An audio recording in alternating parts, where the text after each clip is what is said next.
All right, welcome everyone. Welcome, welcome.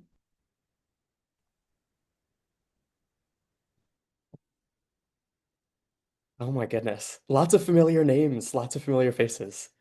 It's good to see you all. Thrilled for you all to be here.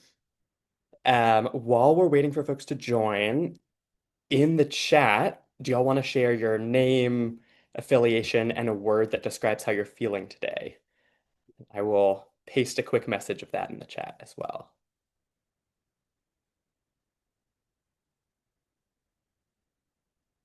Oh, that's just to the hosts and panelists. Welcome, everyone.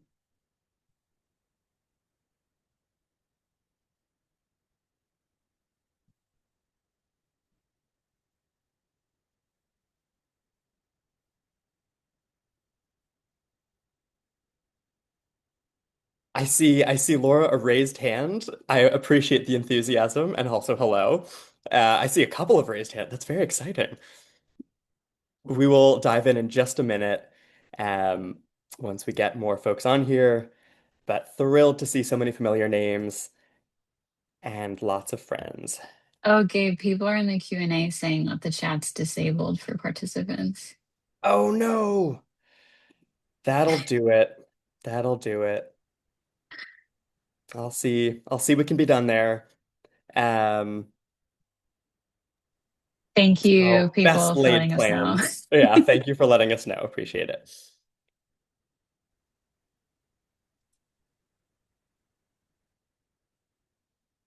And thank you, Shannon and Andrew, for sharing in the chat, nonetheless. Um, all right, I think we have a quorum. I'm going to go ahead and get started. So, welcome everyone. We are so thrilled to have you here for the launch of Democracy Notes 2025 Trends. I'm Gabe Lerner, publisher and founder of Democracy Notes. And I'm going to give you a bit of the lay of the land for the next hour and a half, run through the agenda, and then we'll get started.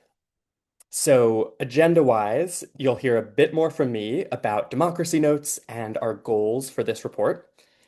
Then you'll hear from the leaders of Democracy Funders Network and Philanthropy for Active Civic Engagement, who are our wonderful co-sponsors of the report, on their field building work in the US democracy space. After that, we'll dive into the trends themselves. I'll share a little bit of context on our methodology, and then you'll hear from all four of the report's authors, Sam, Andrew, and Masara, and myself. After that, we'll have audience Q&A. So that'll be a lovely time to use the Q&A feature. Sorry about the chat.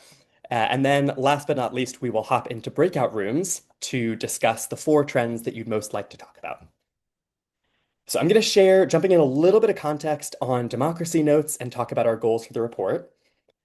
Democracy Notes you can think of as a trade publication, which is a publication for a particular sector, meets a field support organization. So our mission is to help the US democracy space be as thoughtful and effective as possible. And we do that through publications, through peer learning cohorts. Our audience for Democracy Notes newsletters is now about 15,000 people, which blows my mind.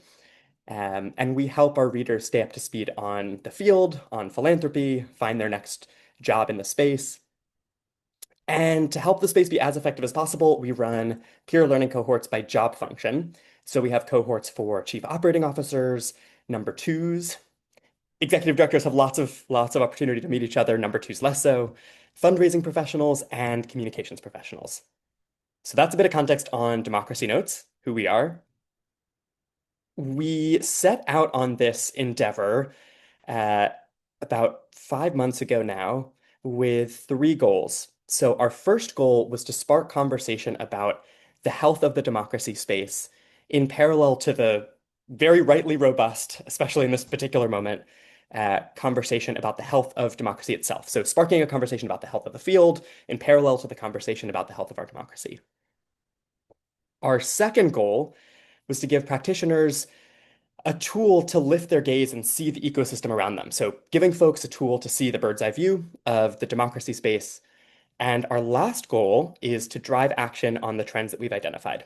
So that is where this event comes in. That is where all of you come in. And we are excited to find ways to partner to drive action on the trends that we found. So before we get into the trends themselves, I'm thrilled to turn the mic over to Mike Berkowitz and Shannon Green to talk about the role that each of their philanthropy serving organizations play in strengthening the democracy space. Shannon is the president and CEO of PACE, Philanthropy for Active Civic Engagement, and Mike is the executive director of DFN, Democracy Funders Network. And we are enormously grateful to DFN and PACE for sponsoring this report. So over to you, Mike.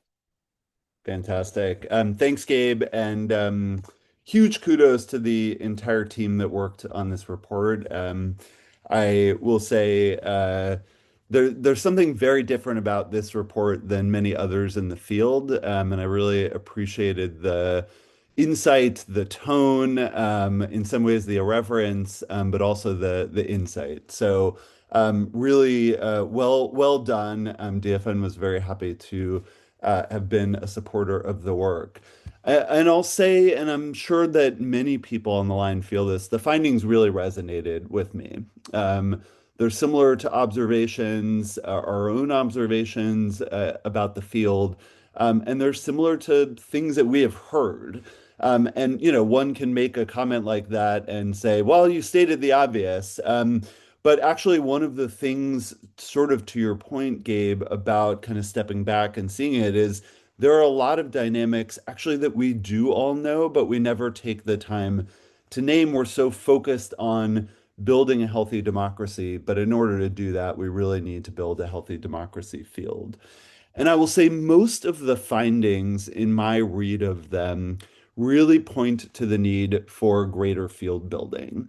This is true of a number of the actual trends, the sort of different definitions people have of the field burnout, the tensions between firefighters and construction workers, but also some of the sub-themes like the missing center of gravity in the space. Not all, much of it looks to me like a kind of cry for greater field building in the space. And I think as someone who sits as executive director of the Democracy Funders Network, on the kind of funder side and a lot of funder conversations, I'll say I think we need greater funder leadership on this front. I think that is where a lot of field building activity, or at least the leadership of it, is going to come from. Our field, the democracy field, however one defines it, is still young, but it's also particularly chaotic. I think any of us working in this field, like we know this, there's a lot of organizations. We all have similar sounding names. We all do similar sounding work. I talk to a lot of donors coming into the space. They're more confused about this field than they are about any other field that they work in. Some of that is the nature of the beast. Some of it is actually that I think our field needs more focused attention in order to help it mature. So just to sort of state the point again and in a slightly different way. And I think it's clear through this report and other conversations that people in the space crave time, an opportunity to strategize and vent and learn and grow. And we need more cross-cutting functions, excuse me, that allow for this.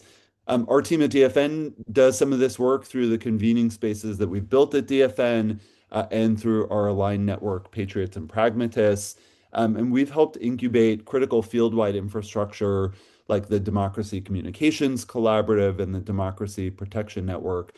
But we need more. And I actually think we need some research into the kinds of field building capacities that at this moment in time would really help accelerate the effectiveness and durability of our field. So on that note, I want to just say one more time, a huge thank you to Democracy Notes, not just for this report, but for the role that you are playing as a field builder in the space with the publication, with the cohorts that you guys do. You really added, I think, a number of really critical capacities to the field. And I think for me, the question going forward is, what else do we need to build in order to have a healthy, effective, strategic field that can achieve the aspirations that we're all here for? I'm going to say one last thing, which is an apology that I won't be here for the entire conversation, but thank you again for having me. I want to turn things over to Shannon at Pace. Yeah, I'll let you take it away, Shannon.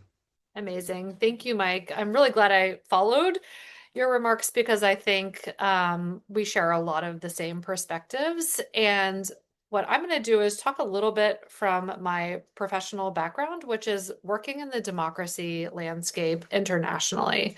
So, one of the reasons I was really happy to have PACE co-sponsor this report is because it was taking this ecosystem-wide or field-wide approach. And the reason that's so important is because I've spent most of my career working in environments where there has been democratic backsliding or full-blown authoritarianism. And what we have seen is in every single place where that's happening, where there has been effective pushback and civil society has been able to reverse those trends, it's because they were working as a community or working as an ecosystem, truly in lockstep with one another. So if you take Kenya as an example, where there were very severe pressures on civil society, and the government was trying to implement really regressive restrictions on civil society, the whole of civil society came together, humanitarian organizations, development organizations, human rights organizations, religious leaders, people from professional associations, and really locked arms and said, we're in this together. We are one community that either rises or falls together, and we all depend on the same sets of rights and liberties. And so they were able to weather some of those pressures and storm because they acted together as an ecosystem. And so I wanted to be part of kind of holding up that mirror to our ecosystem and saying, where are we as a community in terms of the maturation of this community? And where do we really have some room to grow? And I think what this report does very effectively is show us where there are some real questions that we need to work through in terms of definitions and shared visions, where there's some fissures that we need to really grapple with and potentially reconcile and resolve if we're going to move forward together as this, ecosystem that's operating in solidarity with one another. Because I think it's fair to say we're going to be facing some really serious pressures over the next year and in the years to come. And our ability as a community to weather that storm is going to be highly dependent on our ability to act in solidarity as a field.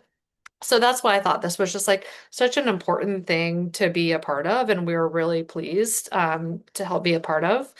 In terms of PACE's field building role, much like what Mike said, we have a network of about 85 funders who are looking to be in community with one another. And one of the things that we're hearing is this desire for greater coherence in what we're doing. So coherence is not convergence. And I think it's really important to say, we're not talking about forcing everybody, into the same lane and being very prescriptive about what needs to be done. But there is really the sense that it is very chaotic. And coming again from a background in international development, where there were a couple of lead players and just fewer bilateral donors, such that you could achieve that greater coherence. You could kind of set the tone and people would move together. The democracy space in the US is just so divergent. And so, what I'm hearing from a lot of our members and folks in the ecosystem more broadly is this desire to really have greater visibility in terms of what are people doing? What are the theories of change they're operating under?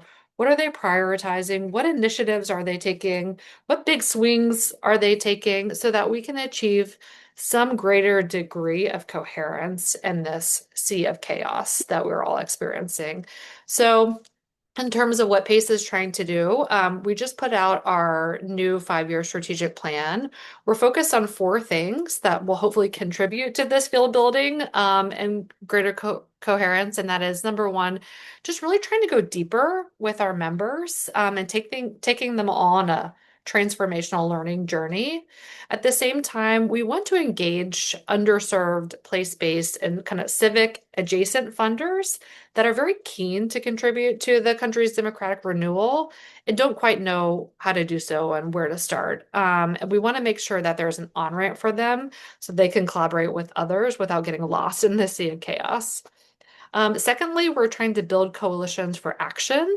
So where there are funders across ideological, geographic, generational, and sectoral differences that are ready to act together, we want to give them opportunities to do so.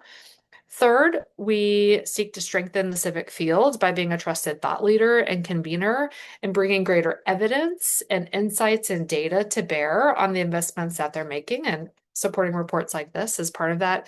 And then finally, shaping a unifying civic narrative. So we've been investing a lot in surveying and researching the language that we can use to talk about the work that we do in ways that really do reach across some of these divides and build this bigger sense of who we are as a country, as a field, and where we're trying to go together. So again, just so grateful to Gabe and the Democracy Notes team for letting us be a part of this journey and looking forward to the rest of the conversation. The gratitude is very, very mutual. Thank you, Shannon. Thank you, Mike. It's really neat to hear the meeting of the minds going on in what both of you shared and in the findings from the report.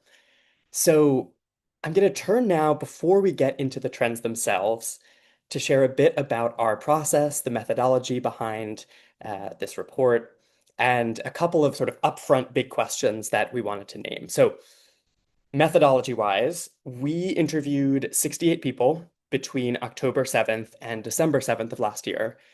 Most of the interviews were 45 minutes to an hour long. And relevant to Mike and Shannon's remarks and what they're on the hook for and not, our sponsors did not have editorial discretion over our findings, and our findings don't necessarily reflect their views. So, who did we actually interview? Given our team's limited capacity, we decided to interview a subset of actors from across the democracy ecosystem. So, our interviewees were primarily the leaders of organizations. They were primarily focused at the national level or running organizations with national scope.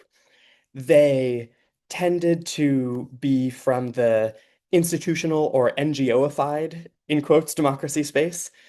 And they included funders, including program officers, donor advisors, the leaders of philanthropy serving organizations, and the leaders of intermediaries. With additional resources for next year's report, we hope to include a quantitative component to our analysis and also include a wider swath of perspectives, including people who are working primarily at the state and local levels, who are below the ED level, and across different functions, because we think those are really unique and different perspectives oftentimes, and also those beyond the institutional or NGO-ified democracy space. So I've said this phrase democracy space a few times already. What does that mean? What is the democracy space? So not to steal the thunder from one of our trends, but each of our interviewees conceptualizes our community a bit differently. Are we a field? Are we a movement? Are we a sector? Are we an ecosystem? Each of these words carries meaning, and our aim with this report and with this event is to accurately reflect the perceptions of our interviewees, so acting as sort of a mirror, rather than to authoritatively state, this is what the field is, or authoritatively define or describe the landscape. So for simplicity, we use the terms democracy space, ecosystem, and sector interchangeably in the report and in our remarks. But know that those are terms that are contested and terms that carry a lot of weight as well. All right, so without further ado, going to bring up our co-authors onto the screen.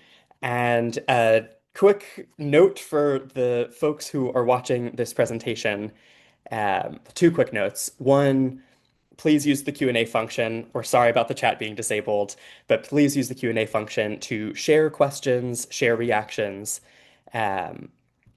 We will respond to those questions after this portion of presentations.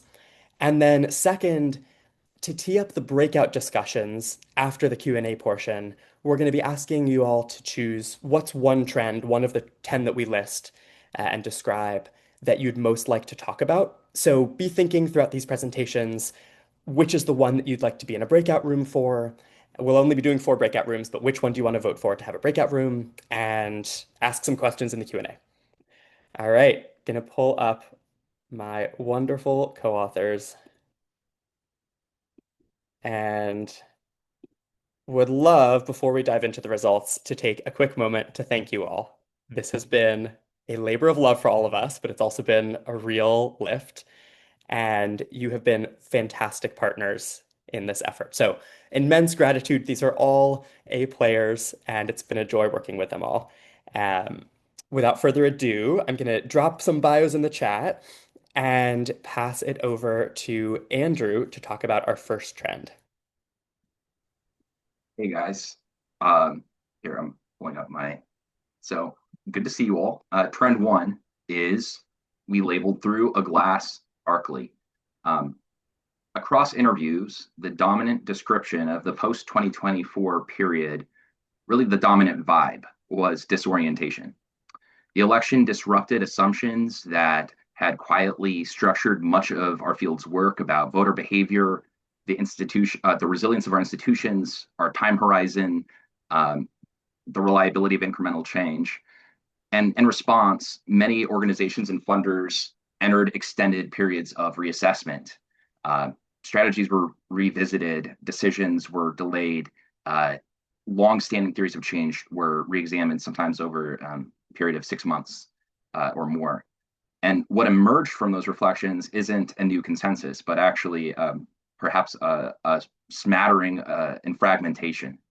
Interviewees described the space as lacking a shared definition of space. A shared definition of success. They say there's no widely held center of gravity, no common answer to questions about what progress would even look like, or sometimes how we relate to each other. Instead, we're seeing the persistence of a few strategic clusters, so a resistance mode, a pluralism mode, folks focus just on elections, infrastructure, and issue advocacy. Each of those are coherent, but loosely connected with one another. When coordination does happen, people say it's sporadic, and perhaps in response to moments of acute threat. And then finally here, the pattern that emerges is a field that is active and committed, but operating without a shared orientation and with different opinions on whether we even need one, but with that common view. And let's see where we go.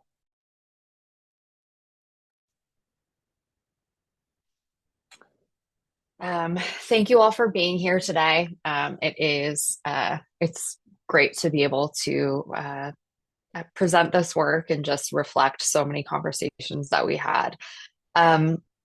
So the second trend that we identified, we labeled the big chill. And that's to say that a feeling of threat pervades the field, which is driven by real risks to civil society. I imagine that's not news to anybody on this call. Many interviewees attributed the sense of threat to the current administration, from state violence, such as ICE raids, ICE violence, and targeted executive orders, to funding cuts and fears of targeted audits. Others pointed to an atmosphere of threat more broadly, citing the rise of political violence, the fraught tenor of public discourse. Many interviewees also noted that these risks are unevenly distributed, citing movement groups and people and organizations who are perceived to be direct enemies of the administration as bearing the brunt of targeted attacks. In the face of these risks, interviewees voiced concern that some parts of the democracy space were at risk of self-censorship in abandoning work due to fears of reprisal. So interviews specifically cited concerns about funders and organizations abandoning DEI and racial justice work as a self-protective measure. Other interviewees expressed concern about how much of the field's attention was devoted to risk mitigation, while at the same time recognizing the need to be adaptive and adapt to threats. In particular, noting the importance of broadly accessible resources for safety and security. So, in a nutshell, the field, we really heard that the field is wrestling with how to safeguard against credible threats without undermining the efficacy of its work and its ability to meet this moment. So, big surprise, I'm sure, to many of us here, but burnout was a major theme throughout the majority, if not all, of our interviews. And even outside of our trends report, we recently asked Democracy Notes readers if they were feeling burnt out, and a whopping 85% of respondents said yes. And when we asked a group of 16 CEOs what challenges felt most urgent to them, staff morale was a very clear winner. The field has been feeling a lot of fatigue and a lot of cynicism. Part of that stems from the post 24 environment, like Sam mentioned, and this big chill, both in terms of fear around their work, but also around whether the work they're doing is actually effective and impactful. Numerous people we talked to voiced that it didn't feel like it really was, and they're not sure whether they're going to be able to, as one interviewee said to us, turn the ship around. Throw into the mix uncertainty around our future, our job security, funding, and securing resources to sustain the work and the people doing the work. And what you're left with is a pretty big hodgepodge of burnout. Thank you, Masara. So our fourth trend we called the democracy space's differing definitions. Everyone describes the US democracy space a little bit differently, and many of our interviewees considered it ill-defined.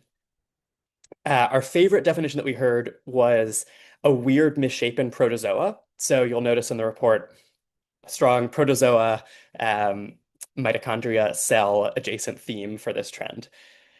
Nearly all of our interviewees considered themselves part of the democracy space, though some felt they were on its periphery, or said that they wouldn't use the D word, the democracy word, with their constituencies. Some interviewees named actors in the field in their definitions of the democracy space that may not themselves identify as part of it. So the local news ecosystem, election officials, organizers, mediators, place-based community organizations. So how did folks define the democracy space? Descriptions often incorporated polarities, institutions and culture, processes and outcomes, the NGO-ified space and the movement space. And I'm going to share a bit about what folks considered in some of those buckets. So in the process-focused institutional bucket, efforts related to rules of the game, governing institutions, structural reform, election administration. By contrast to the institutional pole, folks used words like pluralism, civic culture, and social cohesion to describe the cultural pole of the space. You can think about those as habits of citizenship. Interviews also describe the information system ecosystem as impacting both institutions and culture, work around local news, on the impact of big tech, and more. And one of the key questions that arose for many of our interviewees was how democracy work focused on processes related to work focused on rights and the protection of rights. Are they part of the same ecosystem? Are they different ecosystems? How should they interact? And this, I think, overlaps with the institutional NGO-ified democracy space and movement democracy space question as well.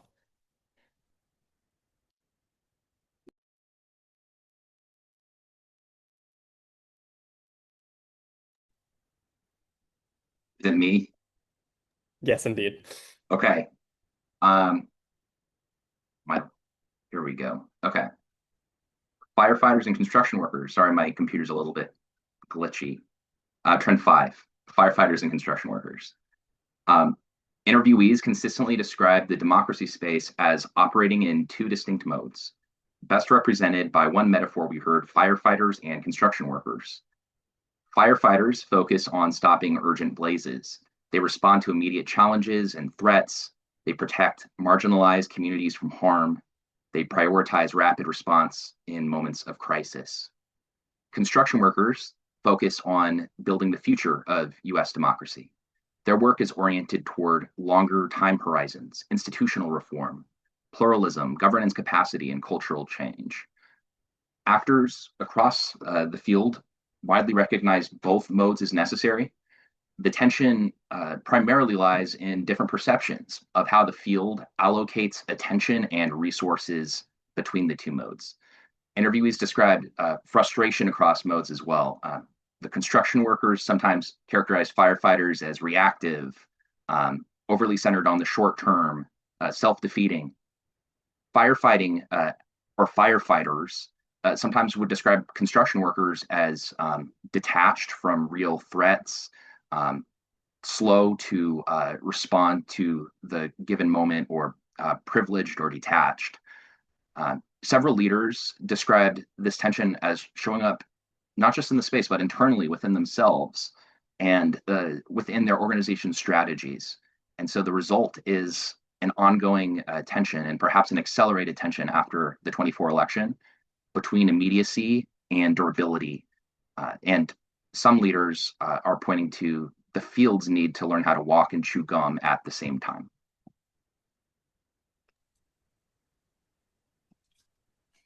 The next trend is one that we labeled just the power lines. And over the course of our interviews, we heard dozens of definitions of democracy and the corresponding bounds of democracy work, which Gabe has already spoken to. Gabe also alluded to a central definitional question that carries obviously a lot of really meaningful implications that was surfaced by many of our interviewees. To what extent is democracy work about process or rules of the game versus rights-based protections, often reflected in public policy? To borrow Brad Work from Kettering's excellent metaphor on this question, is the democracy community just the power company and the power lines, or is it the people using the power as well? For Brad and many other interviewees, the answer was that it's both. Other interviewees took a hard stance that democracy work had to be procedural, with an institutional focus, viewing rights-based questions as outside the scope of democracy work. Shannon Green, who we heard from up top, also flagged the US-specific nature of this question, which she's spoken to, noting that internationally, democracy, human rights, and governance are widely seen and treated as inextricably linked.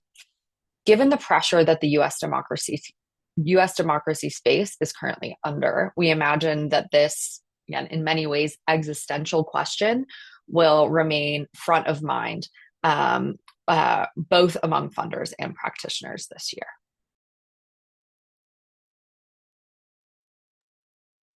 Trend 7, the elephant not in the, well, which we labeled the elephant not in the room. When interviewees were asked who is missing from the democracy space, one of the most common answers was right of center actors. Across interviews, leaders described this absence as familiar and widely known within the field. The challenge has been discussed for many years. Many interviewees noted that the field remains largely left-leaning in composition and in its assumptions.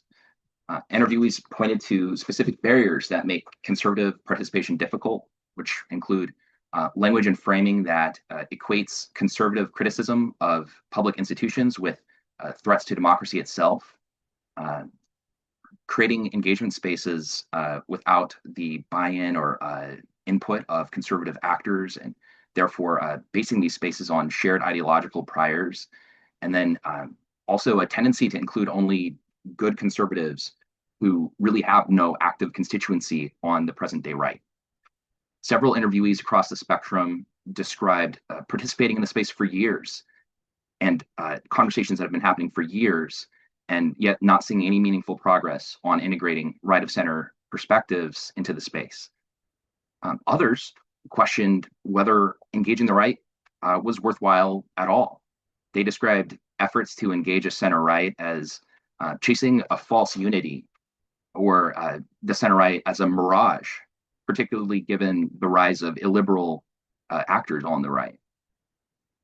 Interviewees described growing interest among some organizations and moving beyond what is seen as tokenism towards engaging actors much further to the left than we're used to in the space. So we're talking about social conservatives, MAGA adjacent actors, people who openly supported or currently do support the current administration. Other organizations have found success through making conservative inclusion a strategic organizational priority, setting specific external goals, internal metrics, basing hiring decisions in part on fluency with the right.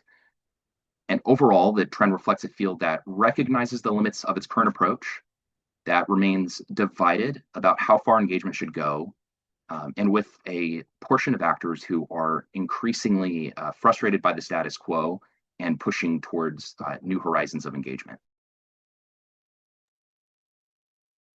The next trend is local is in. Local is in with the help of intermediary funders like Trust for Civic Life. National organizations have been finding a lot of opportunity in local based work. And we found this was coming up for two reasons.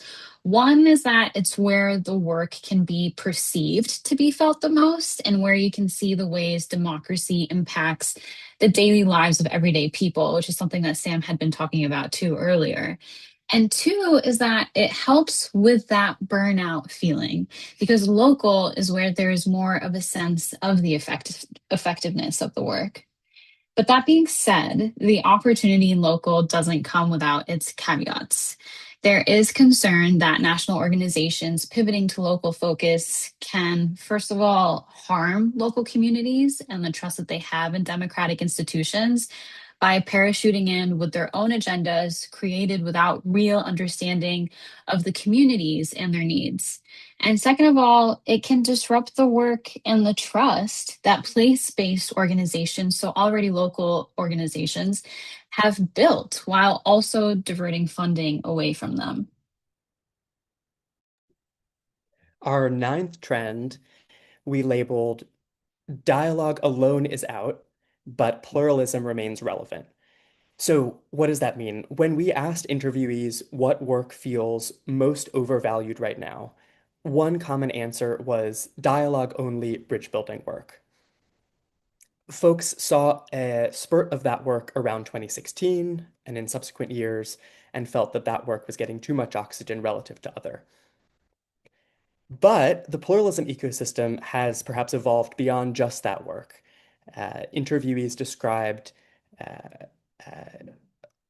hesitation around dialogue-only bridge building work, and then later on in the interview would sing the praises of an organization like the Trust for Civic Life. What this comes to is a bit of a misperception or a brand problem for the pluralism ecosystem, where many people identify pluralism work as dialogue alone bridge building work. But folks in the pluralism ecosystem describe their work as much broader than that and as dialogue only bridge building work as a sliver of or a subset of or a tool of the work that they use.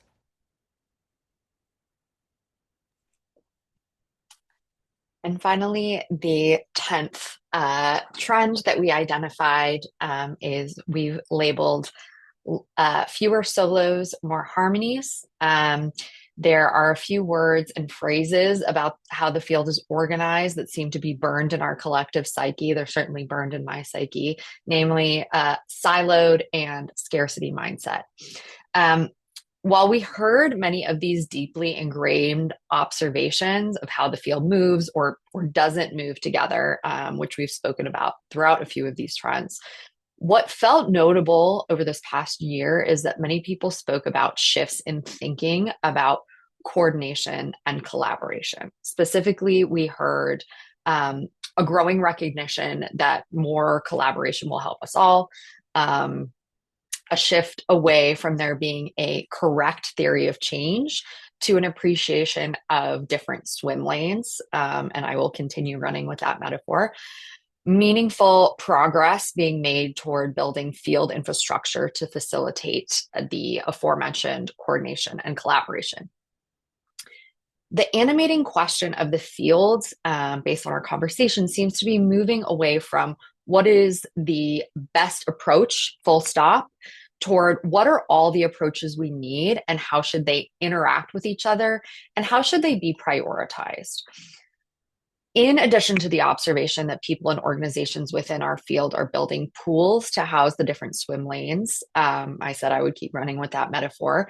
There was also real appreciation of the growing field infrastructure. So we heard a lot that the people, the organizations cited as useful infrastructure were the spaces philanthropy serving organizations such as Democracy Funders Network and Philanthropy for Active Civic Engagement, who we heard from, and the Funders Committee for Civic Participation, as well as intermediary funders such as the Trust for Civic Life and New Pluralists. Awesome. Thank you, Sam, Masara, and Andrew. I am going to switch gears now and share screen. And we're going to do a brief. Give me a moment. All right. Awesome. So we're now going to launch a survey to determine which 4 trends we will have breakout discussions on after the Q&A portion next. So take a look, digest, redigest. In this poll, in this survey, you can scroll down to see all of the options. So I see the votes coming in. This is great. Oh, awesome.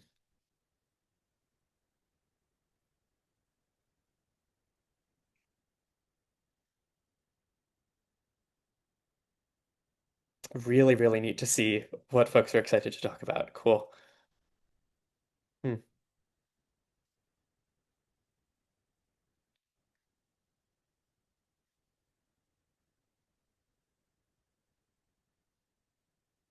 And once you've filled out the survey, if you have questions to ask the report authors, now is a great time to put those in the Q&A function.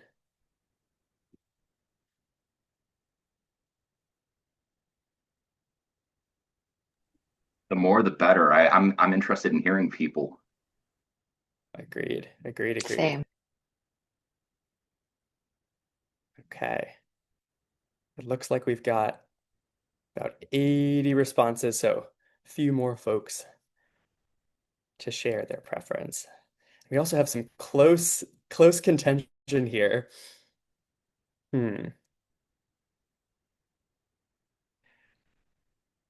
Okay.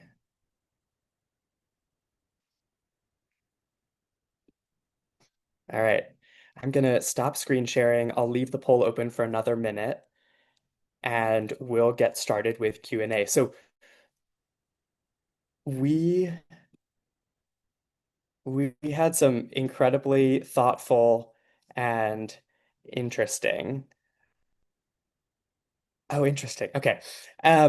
One question to kick things off from John Quinn. What were you expecting to hear but didn't? What were you not expecting to hear but did? Andrew, Sam, Masara, any thoughts on that one?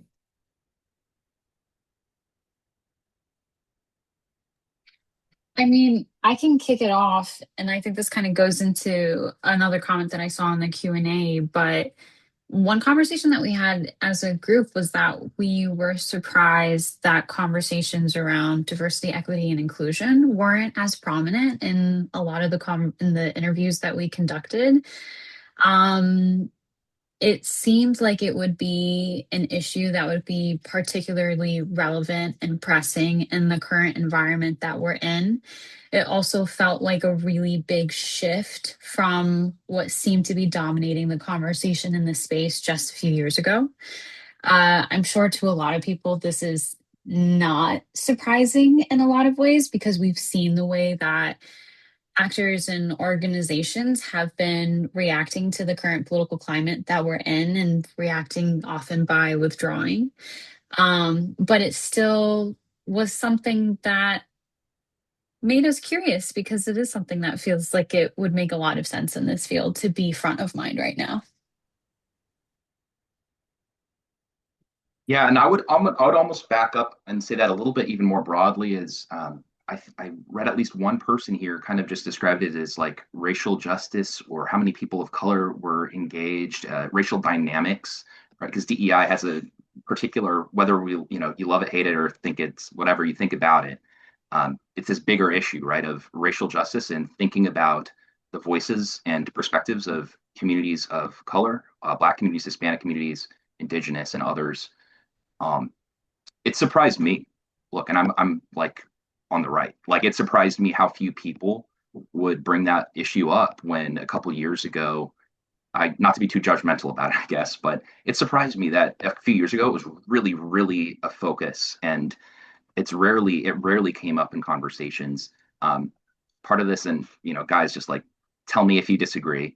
But I think part of it is right is the state of the field is on this national level. A couple of people have said, "How many folks of color have you interviewed?" And the fact is that right now on the national level, which is where we focus this year, it's not the most diverse of space, and that is racially mostly white. That is geographically and regionally heavily urban, especially concentrated in a few, I would say a few like metro cities. Ideologically, um, mostly center to like progressive left. Um, and so some of that is just baked in. And I think in the report we named some of that. So just recognize that we're seeking to reflect what we heard from what we think is a reflective sample of that national level of the field. Yeah, if I could just, I guess, jump in on this. I mean, as you can probably see by our different answers, like we have there's a lot of like ideological diversity on this team. And we all, I think, have pretty strong convictions. But to what Masar and Andrew said, this was really holding up a mirror to the field. And I think these are the exact kind of conversations that we are hoping to have. We're hoping get prompted in the field. And that just I saw some additional comments about the pushing back on the idea that the democracy space is new. I obviously I have my own feelings about that you can probably intuit, given my background, but I think those questions that are linked to the questions that we also surfaced around definition. What do we consider democracy work? What do we consider real democracy work? What do we consider as, who do we consider as a democratic actor? And all those definitional pieces, and the who has access to resources, who has platforms, are all obviously inextricably linked. And I think, as Gabe shared up front, I think in next year's report, there's a real desire with additional resources to get a broader swath of perspectives, so that we're able to continue holding a mirror up to the field, but through more representative inputs, with more racial diversity, more geographic diversity, more class diversity. I think that is really important. There's Andrew, one, I see yeah. there's one more thing I want to add to that question. I think that was from John Quinn, of New Pluralists. What did you hear that you didn't? Is that wrong? John Quinn, not from New Pluralists. Not from New Pluralists. Sorry, John Quinn. So John, what did I hear that I didn't expect to hear? Here's another big one. So I'll say too, with these top 10 trends, we probably identified 60 things we could have written about, honestly. Like we each had our lists, and they were long lists. So much of what we've learned is not in this report. It's just in our heads, okay? And so I want to say you should treat everybody on this call, myself included, but really the people I'm here with, as experts now. We've talked to about 70 people for 45 minutes each. asking them very well-rounded questions about the field. One thing that I heard that I did not expect to hear is something I called something like concrete or everyday democracy. It's that connection between democracy, not just as an abstract thing, but as a very lived experience. How do you engage with your local government? How do you express your civic agency? To use a phrase I recall from Hari Han, um, that is a really interesting angle that I think got embedded in Local is in, but it was just, I didn't expect it. And I think it was really interesting. And I think everybody else thought that. So I want to bring in a couple of the questions that we heard in the chat. Theo's question, I'm just going to read in full. I thought this was really interesting and compelling. I'd like to push back strongly on the notion that the democracy field in the US is relatively new.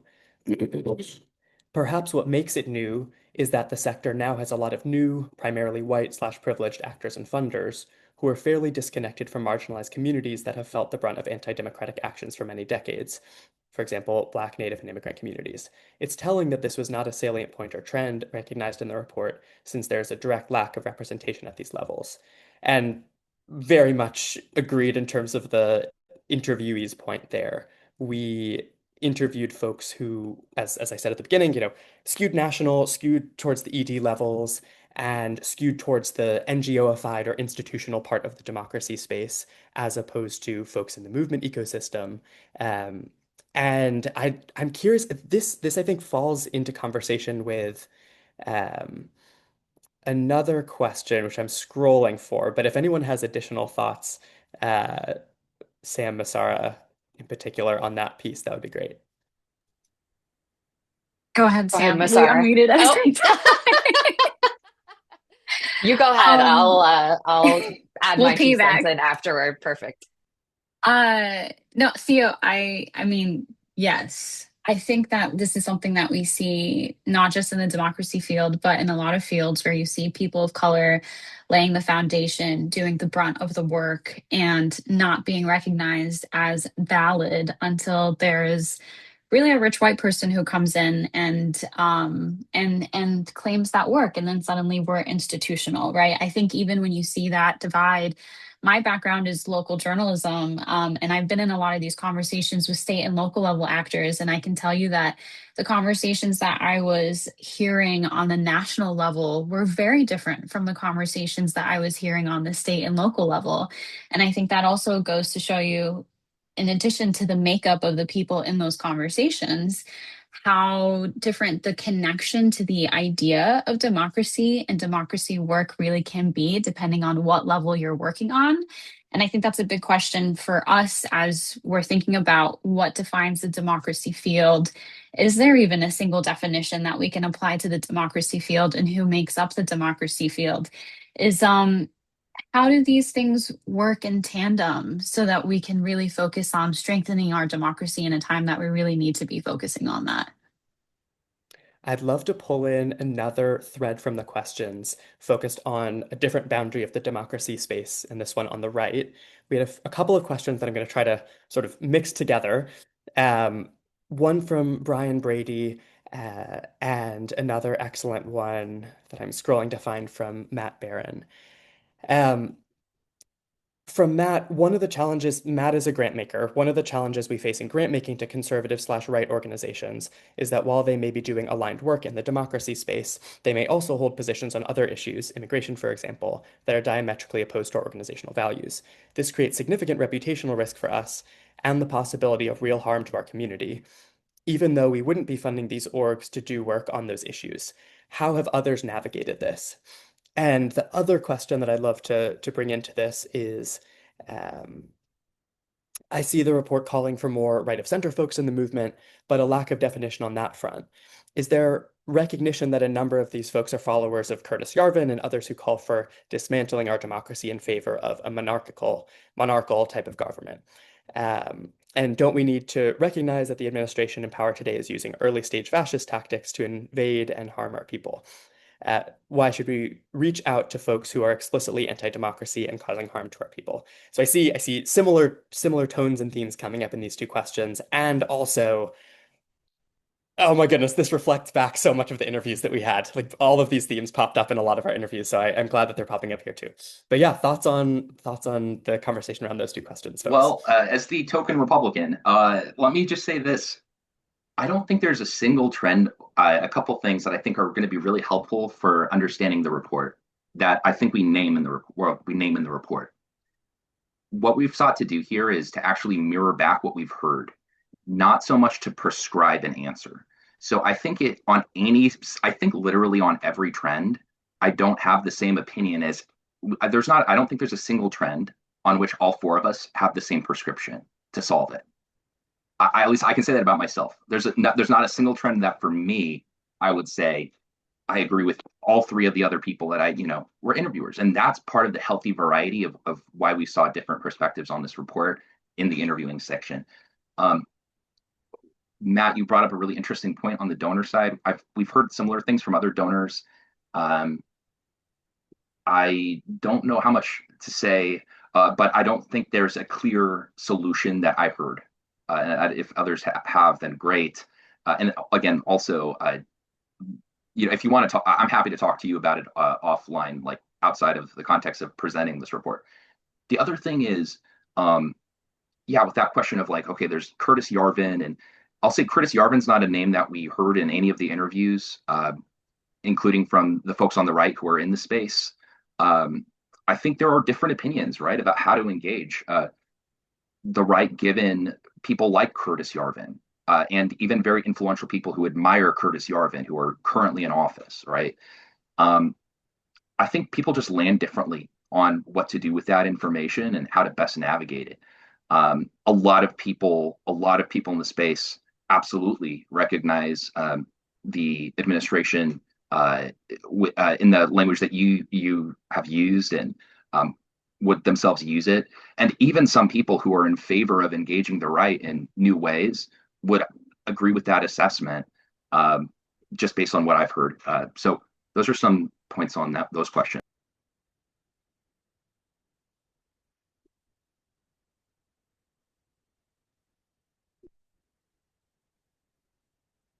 Awesome. Okay, I want to bring in one more question, give a quick tee up to some next steps, and then we'll transition to breakout rooms. So one of the questions that we had was, do you think that the lack of definition of the field is a pro or con?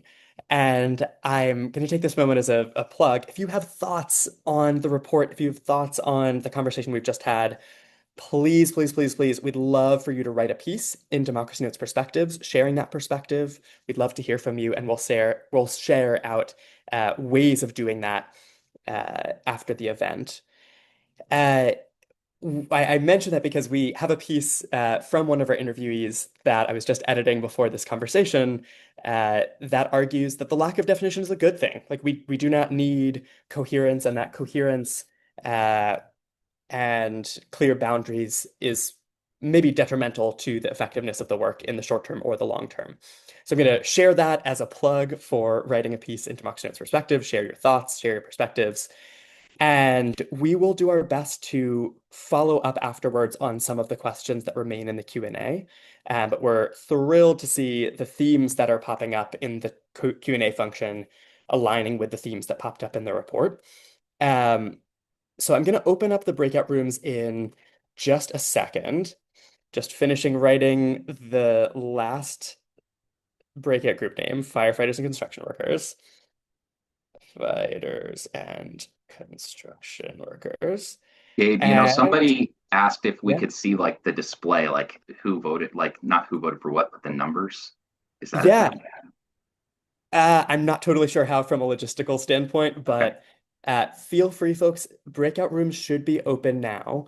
Feel free to join the breakout rooms that align with your choices for what you'd like to talk about more. And we will go ahead. We'll have 20 minutes in the breakouts, and then we'll come back together as a group to share a bit of final reflections there.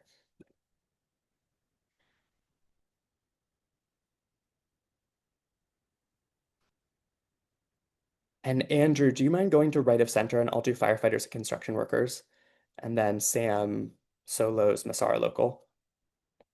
Awesome. All right. You want to know how to do it though? I know how to join it. Do you see a button? No. I can try to assign you.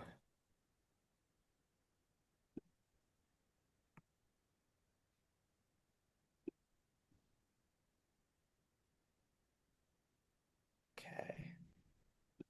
Awesome.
right, folks. I think people will be coming back into the main room soon.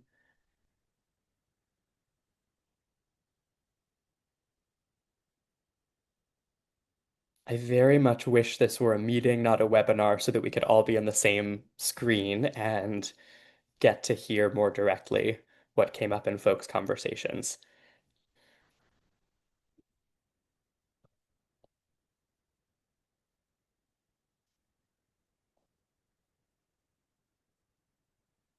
Talking about. Whoa. Whoa, Whoa! I didn't Go expect that. I back. thought we had until 25. So did I. No, it was a 20 minute timer. I'm sorry, y'all. And I so wish that we had a Zoom meeting and not a webinar so that we could have everyone on the screen right now to debrief.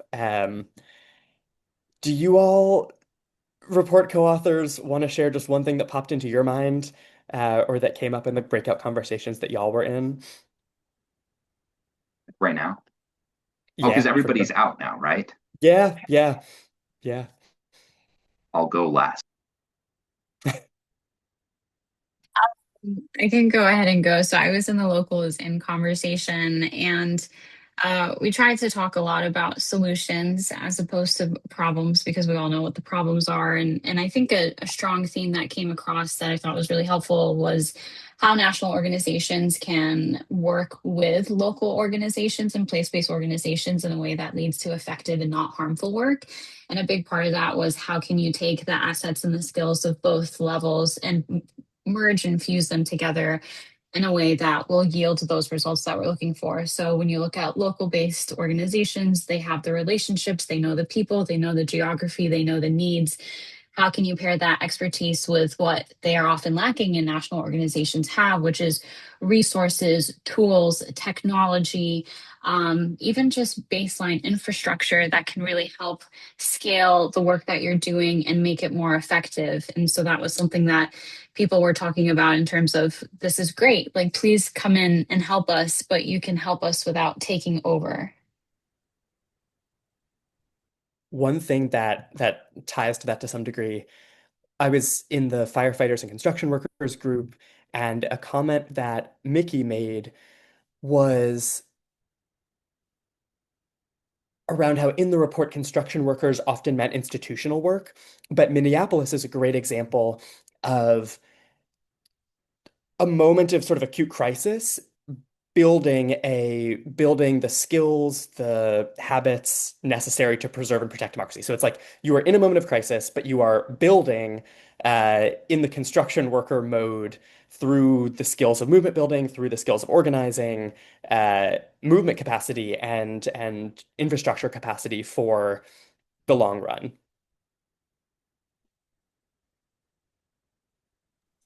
Sam, Andrew thought, yeah. Yeah, I think I was just thinking about because those that feels pretty closely connected with um, the conversation in our breakout group, which was really rich. I think there were a lot of questions around who is driving infrastructure forward and how is it done? Like, is it driven forward? By consensus by the groups on the ground and then resourced by philanthropy or by more sort of institutional organizations that maybe have more resources.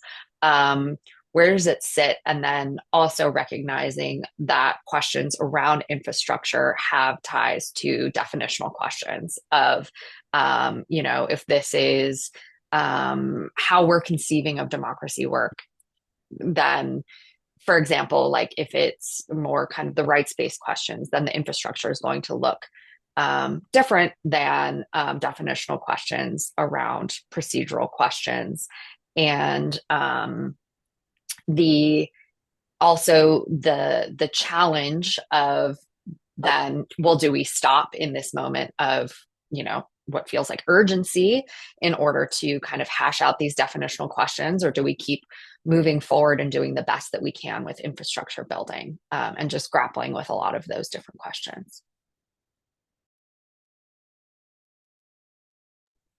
And then for us, the elephant in the room group, pretty similar stuff to what the things that we heard in our interviews, right, guys?